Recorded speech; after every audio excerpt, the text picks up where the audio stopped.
Hi, it's Dennis Daly. Have you ever wanted to honor somebody special? Well, for over a century, the nuns of the Sisters of Providence in this country have tried to get their founder, Mother Theodore, recognized for the great woman she really was. An energetic nun, now nearing her retirement age, Sister Marie Kevin, worked very hard to get Mother Theodore made a saint. Well, not actually made a saint. That was very well said, Dennis. I'm proud of you.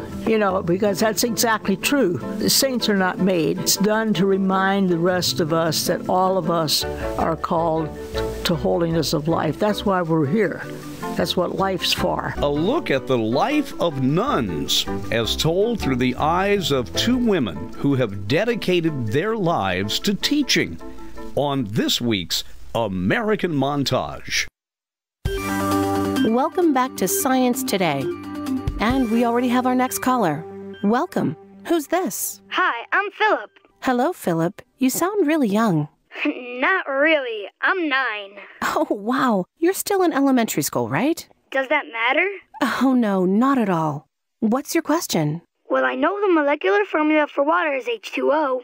I also know that hydrocarbon is CH3CH2 50CH3. Glucose is C6H12O6. The general formula for an alkene is CnH2n plus 2. But what I can't seem to find is any scientific formula for Bob. Bob? My goldfish. Are you ready for kids who eat healthy? Good nutrition can lead to great things. To find out how a healthy lifestyle can help your child succeed, go to mypyramid.gov. A public service announcement brought to you by the Ad Council and USDA. This time around on American Montage, we are talking about a very special group of women, not only here in the U.S., but around the world. What if you were told that you could be a teacher, but you had to give up just about everything else? You'd be given board and room and medical care and a stipend, but that was it. And you were never told where you were going to be serving until the day before you were assigned there. Well, that's the way it is for many nuns. But in many ways, had it not been for the nuns who devoted their lives to Catholic education and all other causes, including hospital work, there would not have been a parochial school system in this country, nor a lot of Catholic hospitals. I went through Catholic schools for 12 years in Indiana, and one of the nuns who would be sent to my high school right after I left was Sister Marie Kevin. Now, when I was in Catholic schools, we never knew the nuns' last names. That's not the case now. Sister Marie Kevin and later her boss will be talking to us from the headquarters of the Sisters of Providence in St. Mary of the Woods, Indiana. Sister Marie Kevin, I was mentioning there that we never used to know the nuns' last names. My last name is Tighe, spelled T-I-G-H-E, just like Kevin Tighe, who's out in California, the actor. He writes to me occasionally. I had 5 older sisters, but I always say I'm the last grape on the Tighe vine. All of my older sisters have died. I guess the actor must have been Googling around on the internet for his own name and came up with your name because there are, well, parts of them are identical. Sister Marie Kevin, when you decided as a very young woman that you wanted to give up the things of the world, as it were, and devote your life to living under the strict rules of being a nun, how has that felt for you? How did that all turn out? I don't know how to explain how right it felt, but it did. But I knew that I still had not made a final decision when I first arrived. I could have changed my mind at any point in time. But as time went on, I felt more and more as if this was the life I was called to live. Sister, you certainly served during what we could call the heydays of Catholic education. Very few lay teachers, almost all the teachers, nuns and priests. What was the focus back then? What did you spend most of your time thinking about and doing as a Catholic school teacher? My first thing was clearly academic. And so I think that we followed the exact academic studies that were required of any teacher in public school. We took the same courses if we were intending to be an elementary teacher, for example. If we were going to be a specialized teacher in some field in high school immediately, we would pursue that degree, say biology or chemistry. Our studies were the same as anyone preparing for the same kind of career. I guess it would be impossible to calculate just how many students you had over the decades. Do many of them still stay in contact with you? I was very interested in that thought because not long ago I received a letter from a fellow that I taught in the 8th grade in 1963. He's now president of the Indiana Oxygen Company. His grandfather founded it. His father was president. Now he's president. He called and asked me. He wrote to me, first of all, and said, I think he was trying to butter me up. He said, I've been bragging about my 8th grade teacher to my book club. He said, I belong to a book club of men who've decided that they want to read books instead of watch movies. And we are reading a book now called The Third Miracle, and we want to know if you would meet with us to discuss it when we've completed it.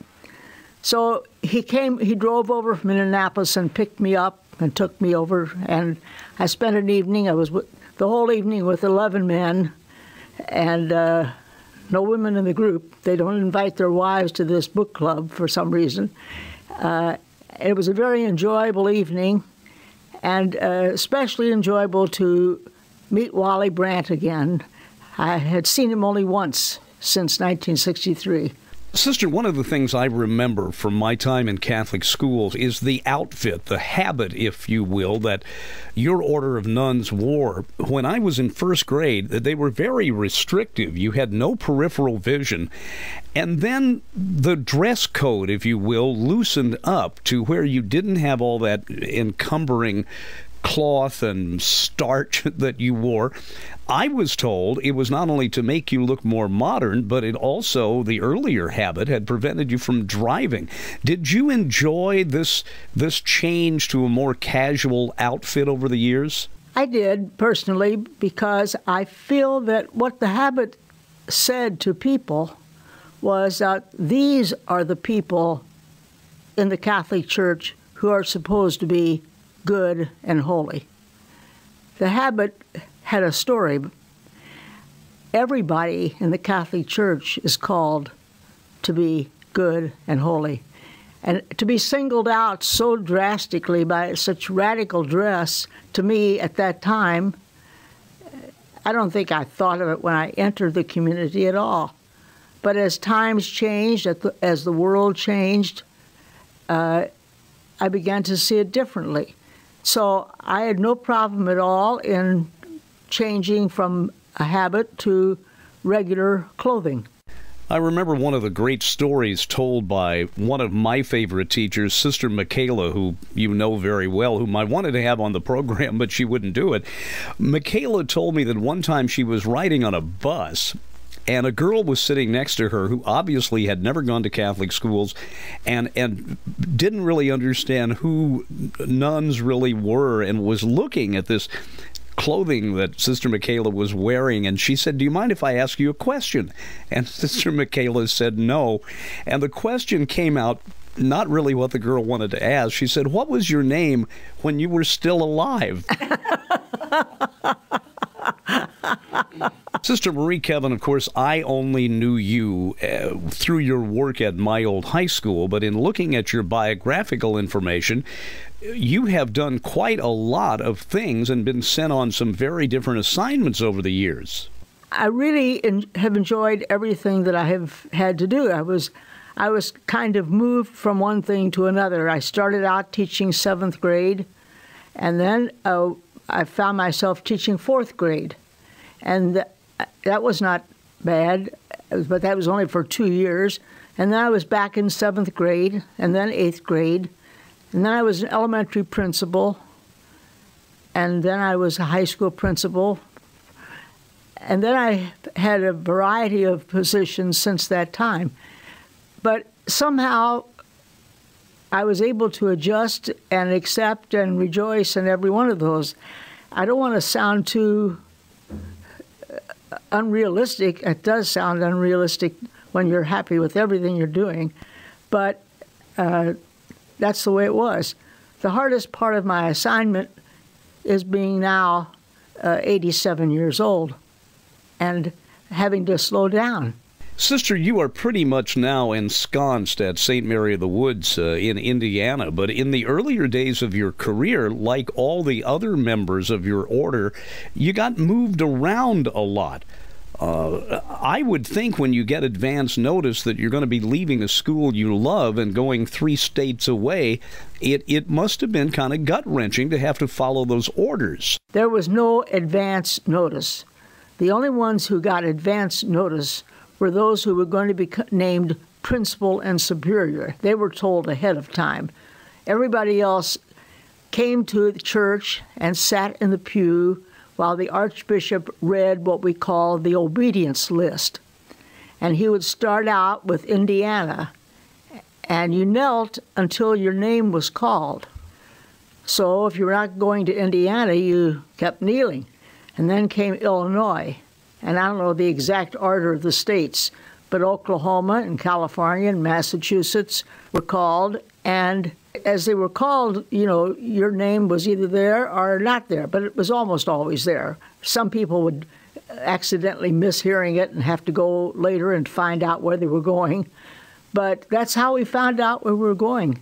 It was always the day before we left for our missions that we received this, what we called our obedience, what we were told to do. We'd leave the church and someone had tacked up in the hall a list of all of the buses that were leaving and what time they were going and what trains you were going to take, and all of that was all in the hall. And the next day you were off. Wow, that was never explained to me, that you did not know ahead of time where you were going. It almost sounds like the military. Yes, it very much was like the military. Sister, later in your career, you were chosen to take on a very important job. Mother Theodore, who founded the Sisters of Providence, was a very holy woman, and over the years, your order felt that she should be recognized by the Catholic Church as blessed, or eventually maybe even recognized as a saint. Can you tell us about the role you played in recent decades in pushing the Church to recognize what a great person Mother Theodore was?